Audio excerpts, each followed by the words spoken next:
Welcome to Section 420, Talkin Yankees, the podcast. Make sure you subscribe to the podcast, get notified new content goes up throughout the rest of the season.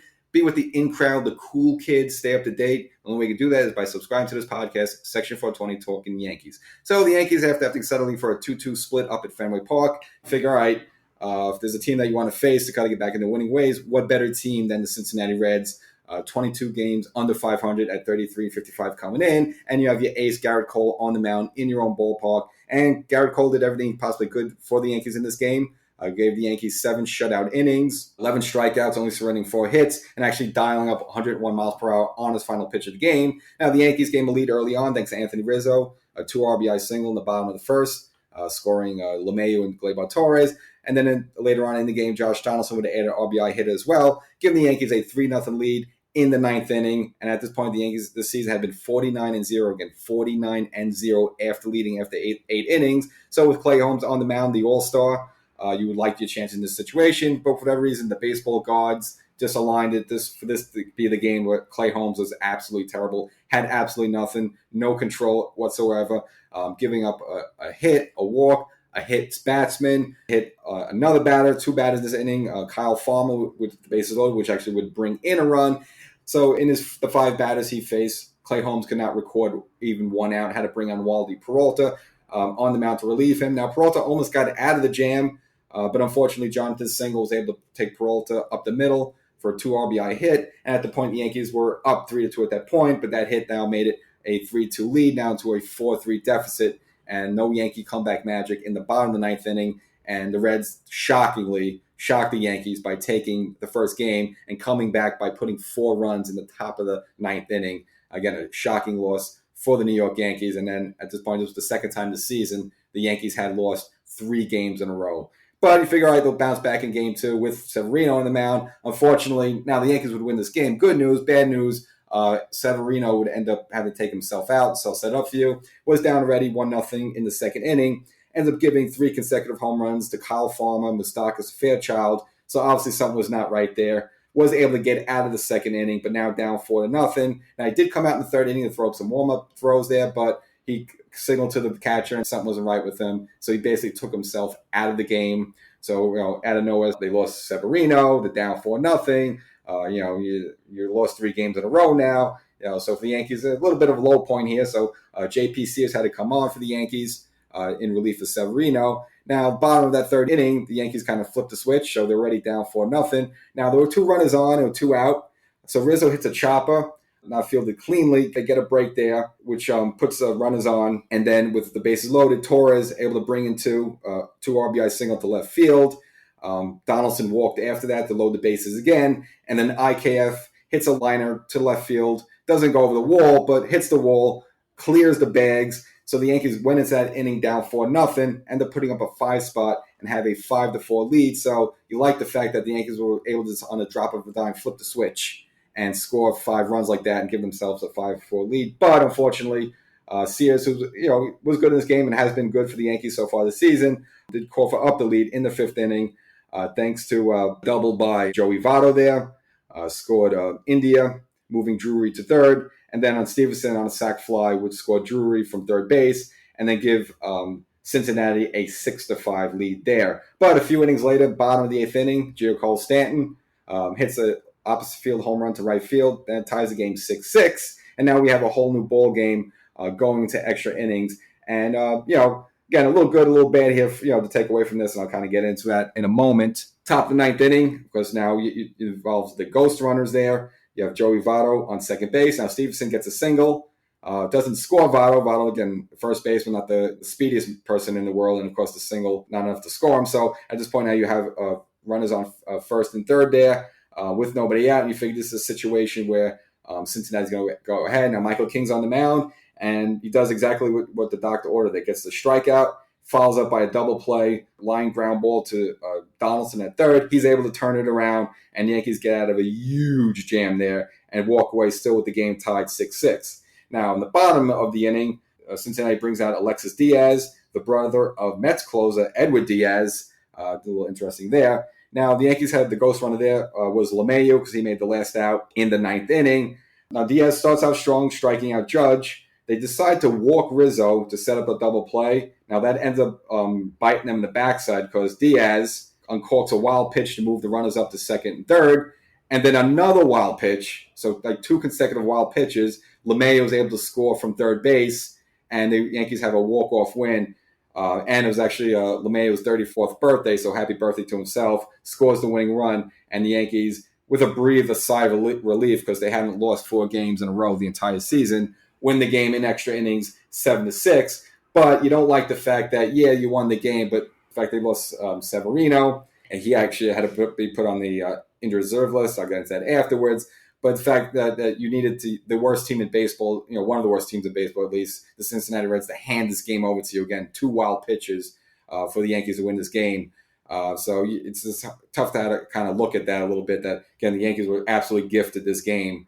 So you don't want to be gifted a game by the worst team in baseball if that's how you win games. I know they say, good teams find ways to win and bad teams find ways to lose, but you'd rather the Yankees take it to this team and hold down a lead. That's the type of games you want to win. You don't want a situation where you're relying on them to be throwing balls in the dirt for you to win the game. But nevertheless, the Yankees take the second game, 2-2. And again, as I mentioned, for Severino, they did an MRI on his shoulder afterwards, found no structural damage, but they did diagnose him with some right shoulder tightness. So he's going to go on the injured reserve list. So he was going to be out now for a few weeks. But as long as there's no structural damage, I guess you can breathe a little sigh of relief for that, which now brings the Yankees to the third game with Nestor Cortes on the mound.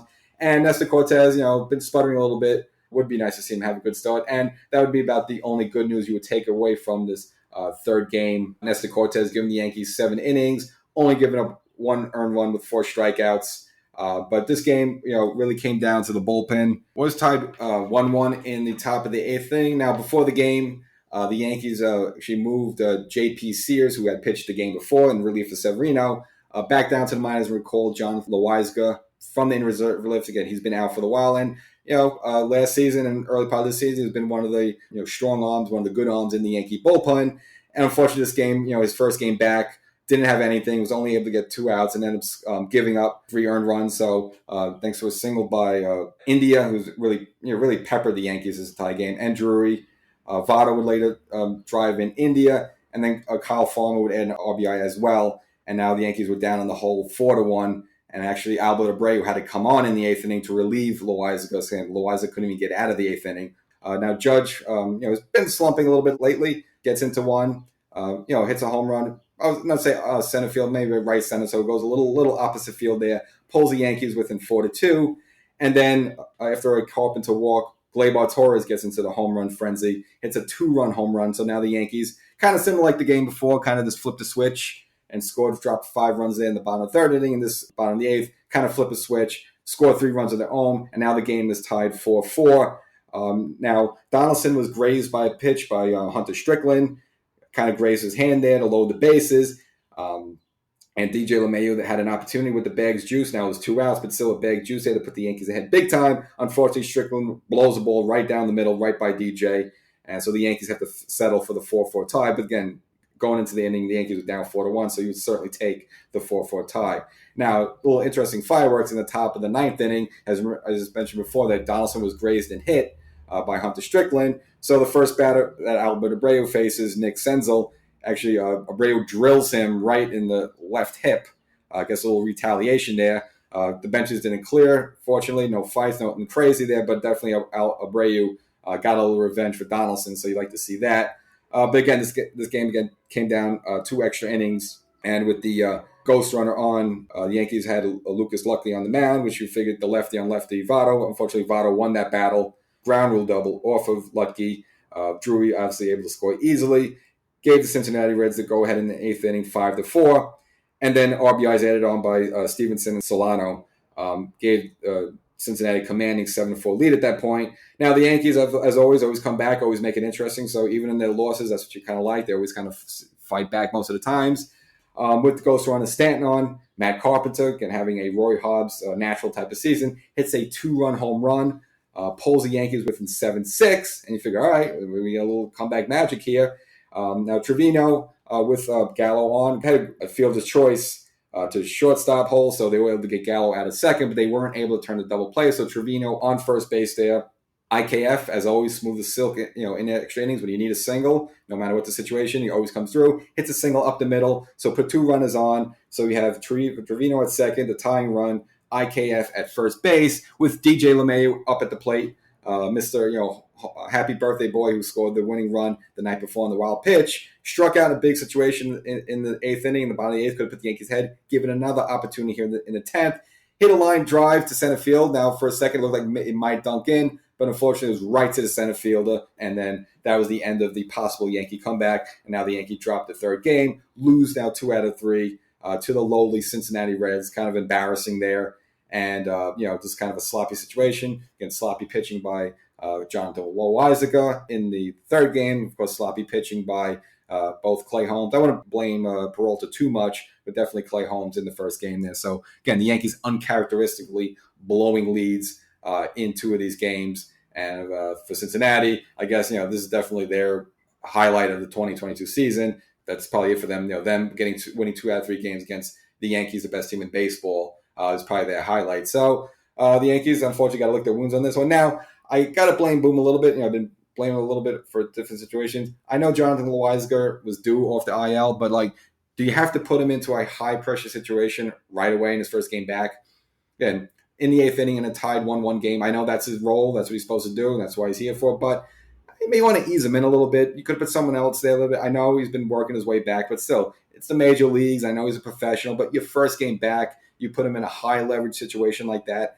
I didn't really like that call for Boone. I mean, it all depends on who was available there. I maybe would have been okay with like anyone else, like Chapman in that situation over Loizaga, just because Chapman's been working a little bit. He pitched a little bit in game 2, and so I would have been okay even with Chapman in that situation. But to take Loizaga, who just got here, and you're gonna throw him to a high-leverage situation right away, didn't really like that call for Boone. I'm not really totally blame it because Loizaga's supposed to get outs. He's supposed to be an 8th inning or 7th inning guy. So, but still, I don't know. I don't like Boone's call on that one, bringing him out like that.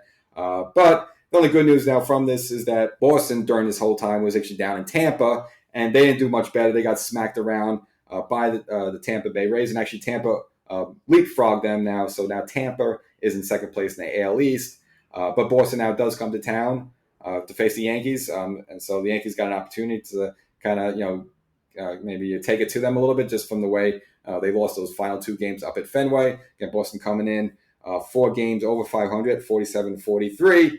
And as mentioned before, they're now in 3rd place thanks to this Tampa Bay helping the Yankees out a little bit. But now the Yankees are going to have to take care of business themselves and see if they could kind of get back on the right track. So again, seeing the Boston Red Sox in Fenway, the Reds at home, and now having Boston Red Sox coming in, Yankees seeing a ton of red lately. So this is hopefully see if they can turn around. Now, Yankees are bringing back a familiar face, Tyler Wade, traded to the Anaheim Angels during the offseason. Well, he ended up getting put on the waiver wires, and the Yankees ended up claiming him back. So now Tyler Wade coming back to the New York Yankees. Again, utility infielder, but he can also play all positions. He's also, pinch runner. This is kind of a weird move. Just, not that anything about him. He's about a 200 hitter, a little bit more than that, so you're not really bringing him for his bat. But again, off the bench, you could steal a base, play a little, emergency defense if possible. But it's like you kind of have players for that already. That's what Marlon Gonzalez's job is basically. He's supposed to be the every man, every position type guy. And you also have that a little bit with Matt Carpenter. Again, he could play 3rd base, 1st base. He could play left field. He could play right field if you want to. And of course, Tim LeCastro, who still, rehabbing back from that the lat issue. We haven't seen him back yet, but does that mean maybe there's something wrong with Tim LeCastro because he was supposed to be the speedster off the bench and kind of utility glove off the bench, at least for the outfield. So a little interesting bringing away that, nothing against him, but it's kind of like there's really no room for him. They have all those positions covered, so why you bring this guy back? But maybe if there is something wrong with Tim LeCastro, possibly, or maybe there's something wrong with Marlon Gonzalez we don't know about, possibly. But Tyler Wade back in uniform, and some Yankee fans are happy about that. There's something about him they just like. And again, he hustles a lot, and he's gritty, he's good, but just like, why? Because there's really no room for him, but I guess they'll make room. So Yankees dropping 2 out of 3. We'll now host the Boston Red Sox. They come in for 3 games, and let's just see if the Yankees can get right on the red for once. So I hope you liked the episode. Make sure to subscribe. Section 420, Talkin Yankees, the podcast. Subscribe, get notified, and we'll see you after the Boston series.